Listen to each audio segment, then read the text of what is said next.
दूसरा, भारत के संविधान सभा ने 75 साल हो रहे संविधान के, बहुत विस्तार से चर्चा की है इस विषय पे। पंडित नेहरू समेत सब लोगों ने इसका घोर विरोध किया है कि हमारे देश में धर्म के आधार पर आरक्षण नहीं हो सकता है। और कांग्रेस ने कई वर्षों तक शासन चलाया, धर्म के आधार पर आरक्षण नहीं किया। लेकिन अब उनको राजनीतिक अस्तित्व के लिए, क्योंकि उनको लग रहा है कि सबसे ज्यादा एससी एमएलए किसके, बीजेपी के, सबसे ज्यादा एससी एमपी किसके, बीजेपी के, सबसे ज्यादा एसटी एमएलए एमपी किसके, बीजेपी के, सबसे ज्यादा ओबीसी एमपी एमएलए किसके, बीजेपी के। फिर मेरी गरीब कल्याण की योजना है, जो इन्होंने आज तक गरीबों को अंधेरे में रखा था, वो गरीब कल्याण की योजना गरीबों को लगा कि भाई देश का भला करने वाला एक आदमी काम कर रहा है, एक पार्टी काम कर रही है, तो उनकी जमीन खिसकने लगी। अब उनको लगता है कि रीजनल पार्टियां माइनॉरिटी के बैंक को भी खा रही ले रही हैं। हाँ। तो ये उनका हमला है रीजनल पार्टीज पे।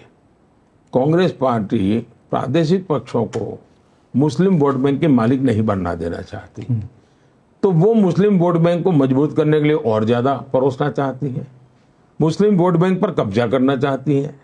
और अपने जो रीजनल पार्टियां हैं, अब जैसे समाजवादी पार्टी, वो मानती है हम ही ठेकेदार है मुस्लिम वोट के। हाँ, अब कांग्रेस ये कर करके खुद लेना चाहती है।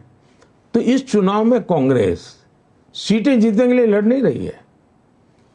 अब जैसे कल शरद पवार ने एक बयान दिया है, बड़ा इंटरेस्टिंग बयान है। बारामती के चुनाव संपन्न हुए और शरद राव ये कहे कि अब समय आ गया है कि रीजनल पार्टियों ने कांग्रेस के साथ मर्ज कर देना चाहिए, क्योंकि हमारी आइडियोलॉजी में ज्यादा फर्क नहीं है। मतलब वो अस्तित्व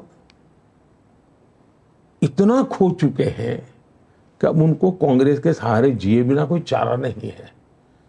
इसका मतलब हुआ कि ये जो खेल चल रहा है वो ऑपोजिशन की स्पेस को कांग्रेस सबसे ज्यादा एक्वायर करना चाहती है, और इसलिए इनका ये, और उसमें धर्म के आधार पर आरक्षण ये सबसे खतरनाक है जी।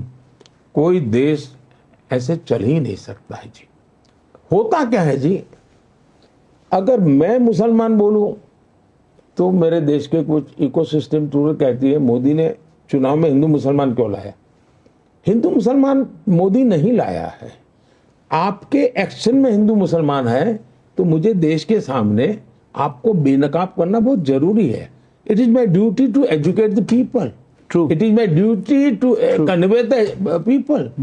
उसको अगर कोई मुझ पर आरोप लगा कि मेरी भाषण कॉमन ले है, मैंने न मुसलमान के खिलाफ कुछ बोला है, न मैंने इस्लाम के खिलाफ बोला है,